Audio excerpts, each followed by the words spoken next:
It was another eventful sitting of the National Assembly on Holy Thursday, the day the House debated the far-reaching State Assets Recovery Agency bill. The PPPC's initial tactic appeared to have been to derail the debate of the Sara bill, which that party fervently wanted sent to a select committee. The PPPC started off by submitting a private member's motion to Speaker Barton Scotland. That required the suspension of the standing orders to make way for another debate on a matter of urgent national importance. The Speaker ruled, not without a little drama, that the PPPC's motion submitted in the name of Mr. Anil Nandlal had lacked the urgency to qualify for a sneaky debate that would have delayed the second reading of the Sara bill. In the circumstances, I rule that the motion does not meet the threshold required for such a motion, is therefore out of order and is disallowed. Speaker Barton Scotland. The PPPC members of the House all rose from their seats, apparently questioning the Speaker's ruling, as the motion of urgent national importance was scuttled. That was the beginning of the drama, which ended with a walkout by the opposition. Sean Embrock has more. 18 members were listed to address the House for the second reading of the Sara bill, which is intended to equip the State Assets Recovery Agency with elastic tentacles to recover stolen state property in Guyana and anywhere in the world. After more than 7 hours, only 8 rose to speak. First on the floor was Attorney General Basil Williams, who emphasized the need to create a legal mechanism to fight corruption, saying that it is one of the tasks of the APNU administration to eliminate corruption in governance. We have also demonstrated our zero tolerance approach to corruption by conducting several forensic audits on government bodies since taking the reins of government.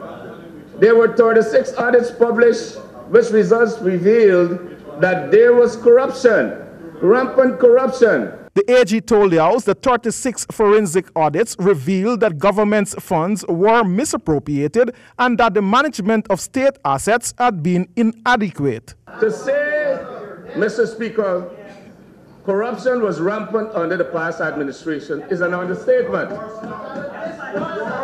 Our commitment to the Guyanese people is to remove the perception and incidence of corruption in all aspects of public life, and I think I should be carefully listened to.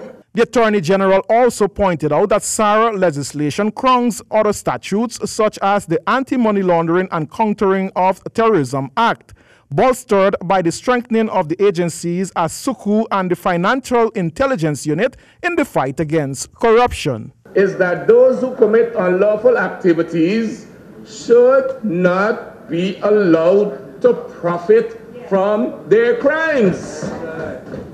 These proceeds must be forfeited.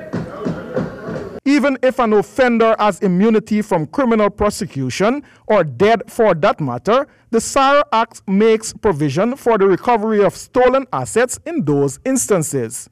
The opposition's response was forecasted. Since the Sara bill was first mentioned, the opposition had declared that it would serve no useful purpose but to target former government officials and activists and further intimidate the citizenry. But opposition member Priya Manik-Chan made one salient point as she began her presentation. We're not against asset recovery. I believe the concept of asset recovery is excellent, it is needed, it is timely, but it's the way that it's being done. Ms. Manik-Chan expressed the view that the anti-corruption effort should have started with legislatures declaring their assets. She signaled the possibility of the Sara legislation being challenged in a court of law and pointed to what she deemed the partisan nature of Sara. We cannot possibly think that the present director and present officers of that agency can be legitimately called fit and proper in the context of the way fit and proper has been defined. Fit and proper has to be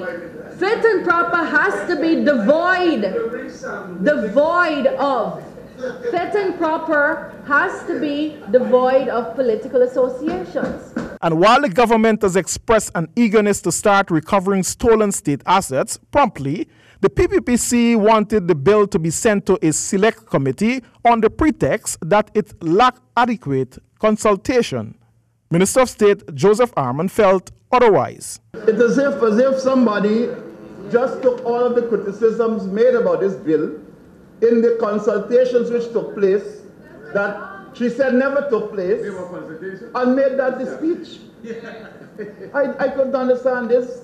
The honourable member is saying that there was no consultation, yet all of what she spoke about were the content of persons who responded based on that consultation. Mr. Arman concluded that the Sara legislation is long overdue as a means of strengthening the country's legal architecture to fight corruption. This bill, Mr. Speaker, also seeks to bring Guyana into compliance with its international obligations under the United Nations Convention Against Corruption, of which Guyana is a signatory and which the previous administration ratified but did nothing to bring into effect. We are bringing it into effect now. Nightly News will continue exposing aspects of the Sara legislation in our next newscast.